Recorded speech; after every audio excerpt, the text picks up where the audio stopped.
Ladies and gentlemen, all my friends, brothers and sisters, Namaskaram. It's, it's a special day and I'm so happy to be here to be sharing these moments with you. My father came from a very, very humble background, had a challenging life because the pockets were not deep.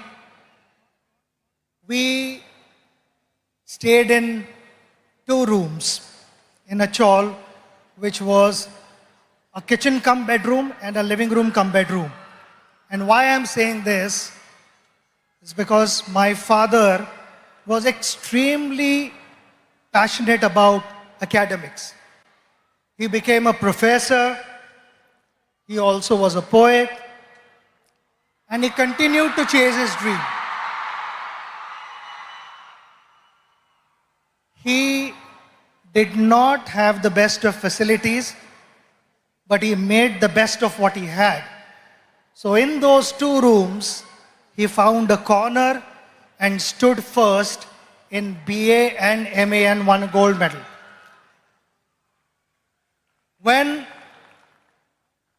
I was growing up and I watched him, he was extremely gentle, extremely patient with me.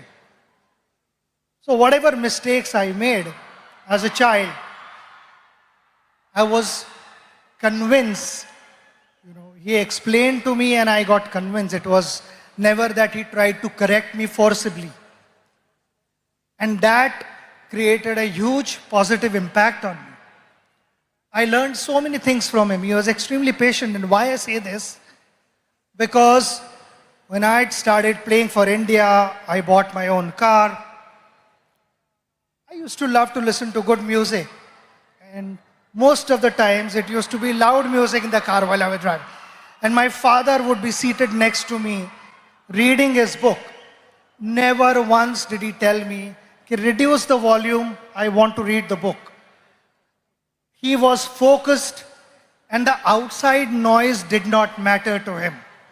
And that's something that I learned from him.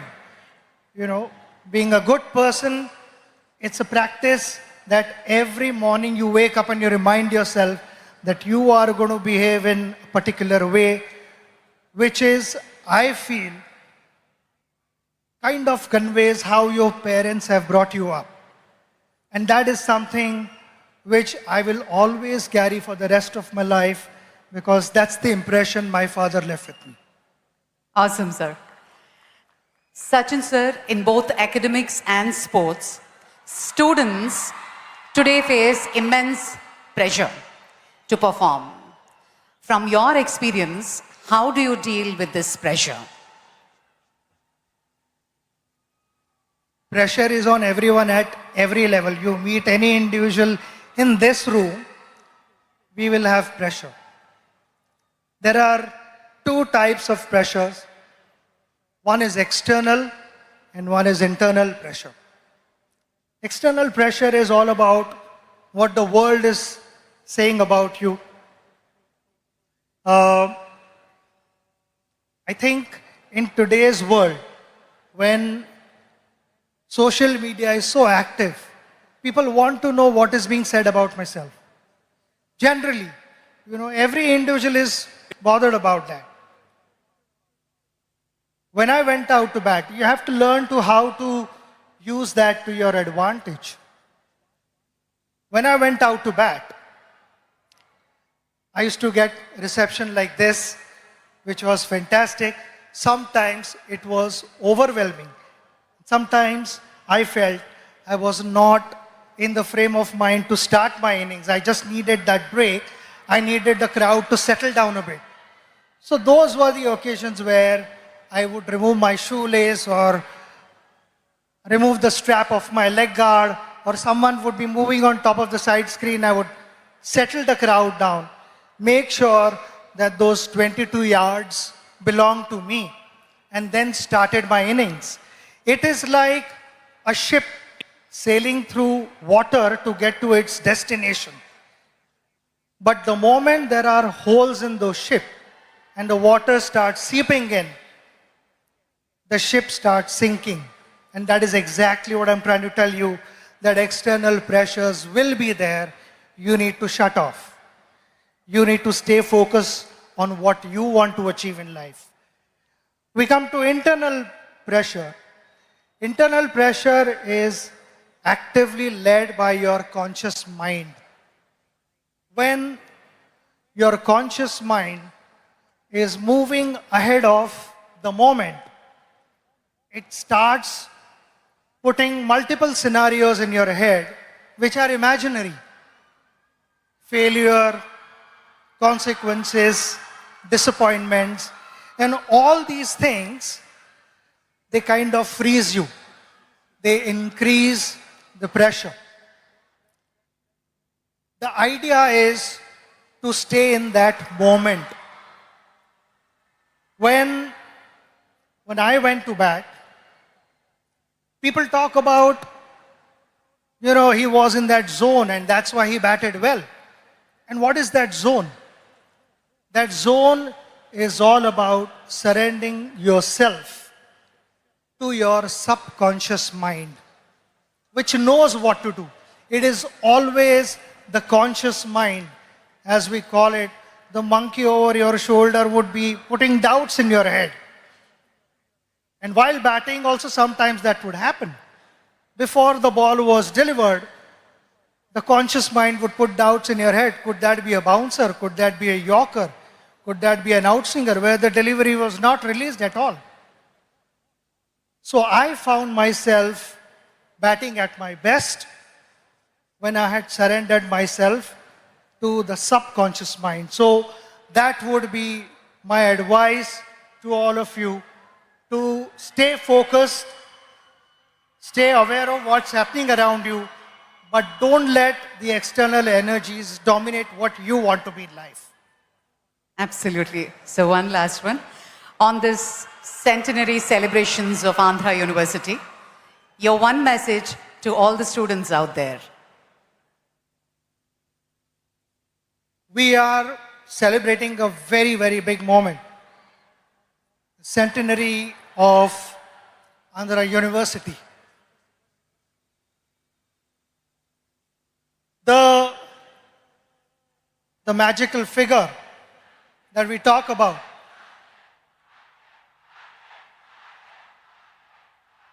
happened with the contribution of many. The teachers who taught for decades. And there are many illustrious people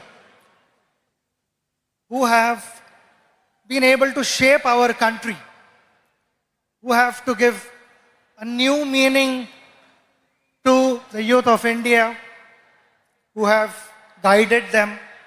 And all these things would never have happened without the guidance of all those teachers who imparted knowledge with a lot of humility and integrity. Those were the last 100 years. With impeccable reputation of the university, the responsibility lies on the next generation and generations to follow. Now, how do you, with such impeccable reputation, please understand that the expectations are going to be high. And if the expectations are high, the responsibility automatically increases. I want to take this opportunity to wish you the very best of luck, because I know my father, being a professor, how committed he was and what gave him the most satisfaction when he got to hear good things about his students. I personally felt that was his greatest return gift. And so would be the teachers of this university.